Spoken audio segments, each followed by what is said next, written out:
Good afternoon. 9:35 to the people on the East Coast and the people on the West Coast. Good morning. 9:35 a.m. Pacific Standard Time, date 2/15 of 2014. We have Apple Computer. And the reason why we're looking at it, there's been a lot of controversy around this name.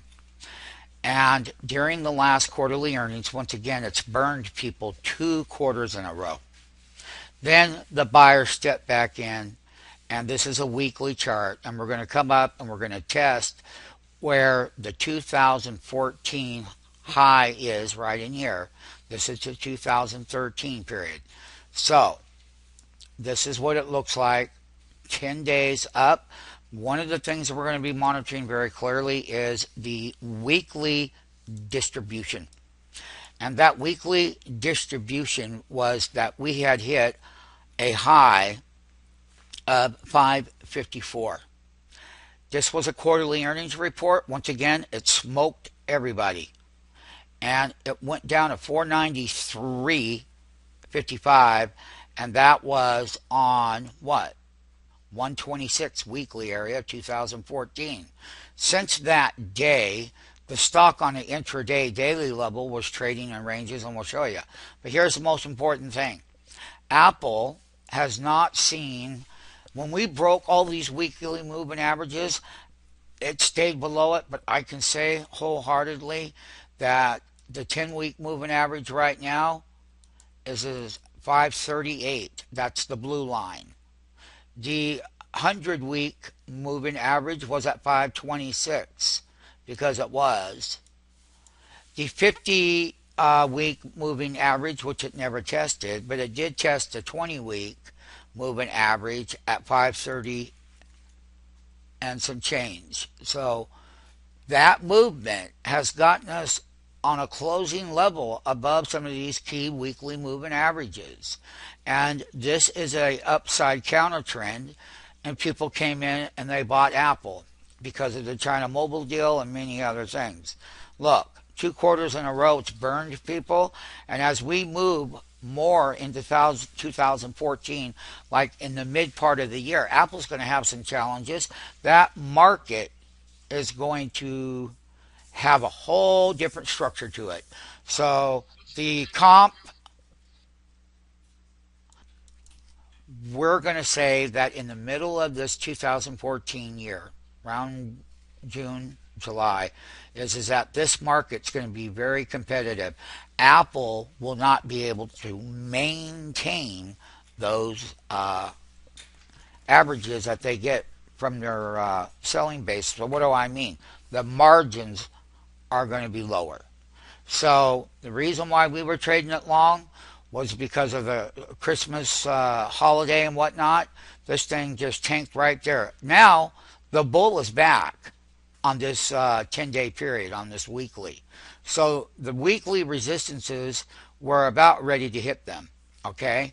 And once again, that close was 543. That's a close above the 10-week, 538, and it's a close above the 20-week at 530. That 20-week will be your new support levels. Any dips down is that the trend right here is breaking its downtrend right here. But it doesn't break it until you get a close above this resistance line. Now, having said that, when we move over here and we take it as a daily format, we can clearly see what was going on with Apple. This was that low. This was an earnings gap down.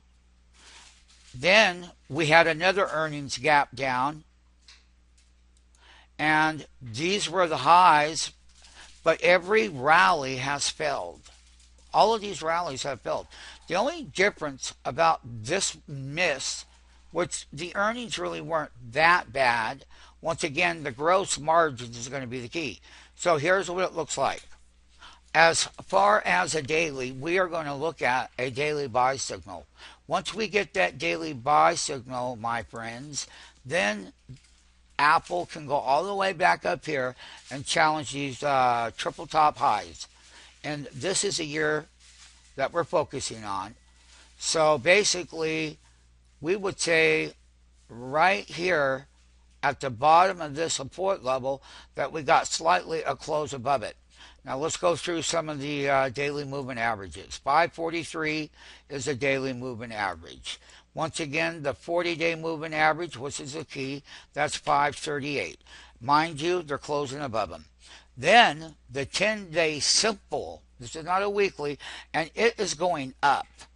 That is good. Once we get that buy signal, Apple can come up and it has a great shot intraday of blowing through these resistance levels. And it's tried it all year, and in 2013 it tried it too. But every time it failed and went lower. So the bottom of the base has been accumulated. It's in every single mutual fund out here. 543 is a key 50-day simple moving average, and let's just blow it up right here. This is what it looks like. This is where your support levels were. And right now, we're going to take out that 50-day moving average. So the short sellers are going to get squeezed, and we'll find out what it does on Tuesday. So we get the buy signal. We get above the 50-day simple. We have, of course, the weeklies are much more significant than daily moving averages. I would just like to let you know, in the last 10 days, in a weekly movement, we had $23.60 in the total movement here. This movement on a weekly level now was $27.98. That's the weekly movement. When you combine those two together, that's pretty significant movement. So stay tuned on this one, but I will tell you one thing. It's a trade, no more than that.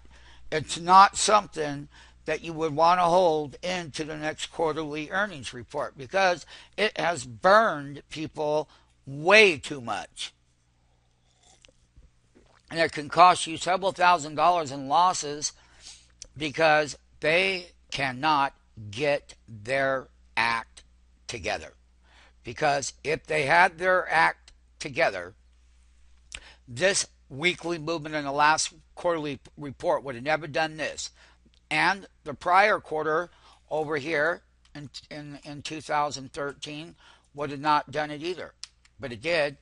And so these are the resistance levels. There's a bull move in Apple. We are going to be looking at the major put options at current resistance levels up here. So if we hit that 560, that's going to be the super wall of resistance right there. And that would also have a daily buy signal. That changes everything on the intraday momentum, entry, exits, high, low, close, and volume.